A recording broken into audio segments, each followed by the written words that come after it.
What a gorgeous morning, and yeah, it might be very bright, feel quite warm here in the sunshine, but it's actually down to about freezing point. We have lots of ice everywhere, and probably as little as about 50 miles to the east of here they've had heavy snowfalls overnight. Today I'm at Gelt Woods again, but this time I'm actually coming in from the back end. This is all a private estate either side here, and you can see the field here. It looks like it's something like sweet corn or something like that that's just been left to die off, and I think it's because here they breed and keep pheasants, because you'll see there are pathways down here where there's lots of like green, what looks like feeding bins. And for once I've actually got my 16mm lens out, using it for the first time. I just stopped a little bit further up the pathway up here, shooting across the fields, getting these lovely sort of like set of trees in on the background there.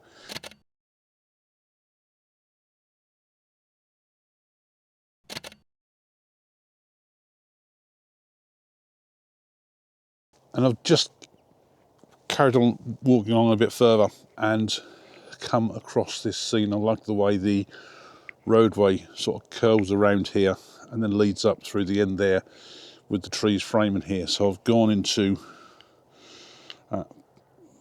sort of portrait mode for this, and I just think that that shows it off a lot better.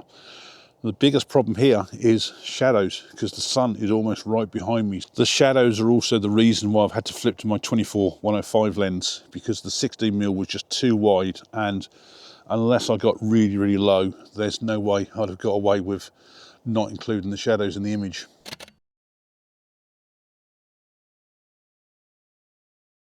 I've just come down the track a little bit further and just stopped off here. I've got the tripod down a lot lower this time, again because of the shadow, gone into the portrait format. I like the way the trees are curving over the top here.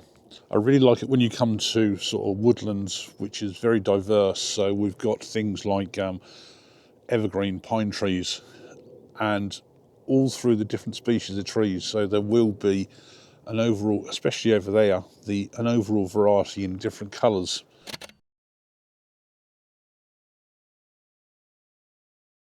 Come further around the woods now, and this is really sort of like the woodland that I prefer, where you've got these little narrow pathways.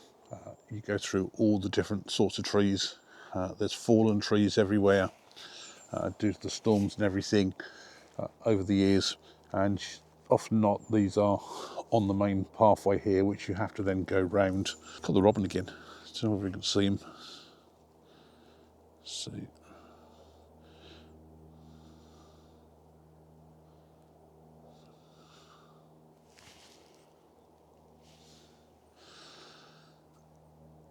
I've never been anywhere where there are so many robins about, and I've walked around ever since I've walked into these woods. I've literally, within every few minutes, I've seen robins about. I watched a film a few years ago called Don't Look Up. Probably my analysis of that is, don't watch it, it will be a waste of your time. You often come into woodlands like this and you're looking around at eye level, and especially this time of the year I'm looking more on the floor, on tree stumps, and really on sort of like all of this to look for fungi. Where I've come around to here, and I've started looking up higher, and this is what I'm seeing, and it probably doesn't show so well on this camera. It may well do, but what I've found is with the picture is that by sticking this in portrait mode,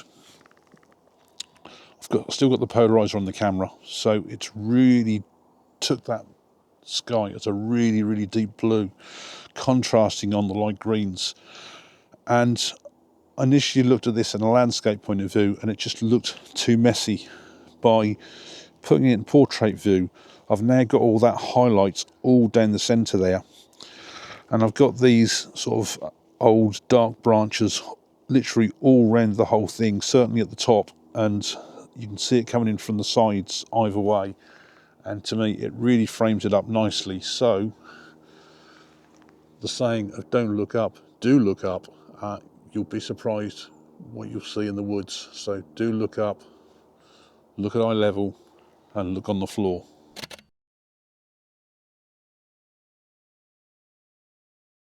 I was just coming down the footpath there and had this in front of me and tried to take an image further back up the footpath, because first of all I thought all these trees had been felled, but when you look closely you can see all at the base of them where they've obviously blown over in the wind, and I've even got one here which is snapped literally off there. So I think this is actually the better viewpoint. I suppose this is good where using the tripod is it makes you stop and think precisely what you want to look at. And when you look at the image on here, I've gone for the portrait version, and on the left hand side there, if I just switch this off, on the left hand side there I've got these two trees which are sort of overlapping each other on here. And the problem I had to start with was when I first started framing this up, I was stood probably another 3 or 4 foot to the left, and I was getting this single tree here,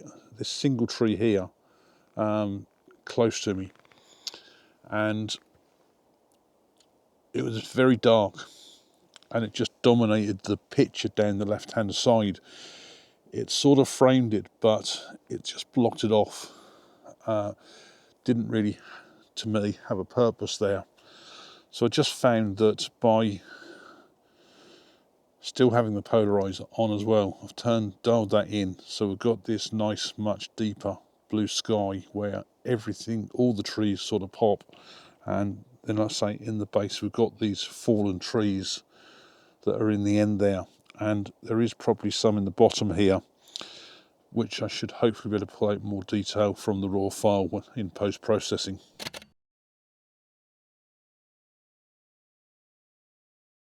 I've come down yet another track, and I've come across this scene here which I really like.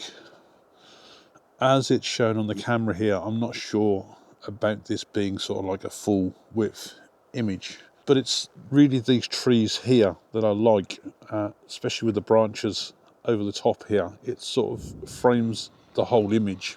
I watched, I think it was one of Courtney's videos where she would crop on the camera, and I've specified here a 1:1 square crop, and I really do like that image. Now when I see Courtney do the cropping on the camera, I thought, well, why on earth would you want to crop on the camera? Why not just take the full image as you normally see it and crop at post-processing? And there is that thing about how well does it really fit in the frame, because if you've got a more specific crop like a 16:9 or a 1:1 or a 3:2 or something like that, it's very precise and you don't end up with very oddball images. And one of the things I've found with digital photography is that, and I think this is very common for everybody, we know we've got the camera being digital, we can snap away and take as many pictures as we like, and then worry about it when we get back to the computer and sort them all out. Now in the days of film, if you're old enough like me to have done a lot of film photography, you would come to your camera every time and you would be thinking about how that final image has got to look, because your chances of editing, even when you did your own developing and printing, were far more restricted than what you have with digital. And obviously the price of film and everything came into the fact that you wasn't going to go at scenes, for example, like this, and want to shoot 20-30 images to just try and get that one image. So you would spend your time at the camera trying to get the image as best as possible. And that's precisely what I'm trying to do here, is that by using the tripod, getting the camera set up, looking at all the area first of all, I'm trying to cut down on the amount of images that I do. So hopefully when I do actually get back to the computer and process this, I've got to do a lot less, and I've got more chance of getting an image that I actually like. Now the light has gone. The blue sky is really now this side and at the back there, so it's, I think that my best light is now over, and this to me is more of a moody image. It would probably be nice if I'd got the shafts of light coming through there, so it may well be something to come back and have a look at another time.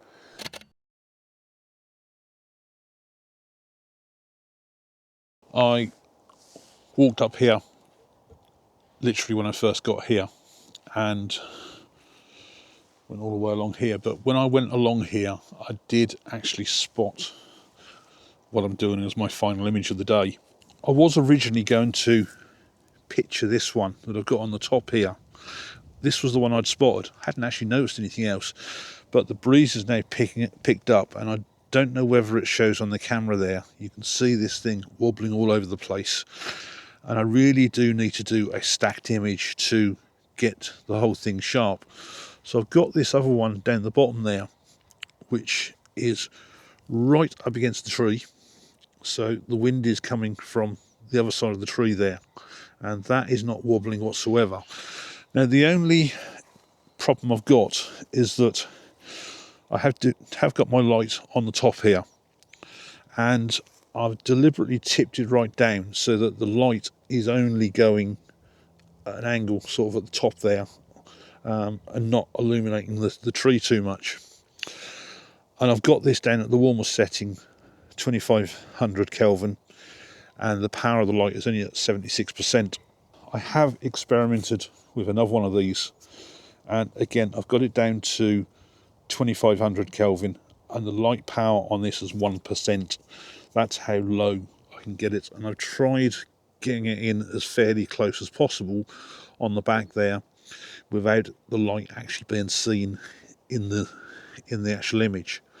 And again, trying to do it so that I don't get light pouring onto the tree to try and keep the background as dark as possible. At the same time, I did try my other light. This one I've got down to 5%, but I've took it up to 3600 Kelvin, so you can probably see it's a bit more of a whiter light. And with this one, I did try getting it in as far this side as possible.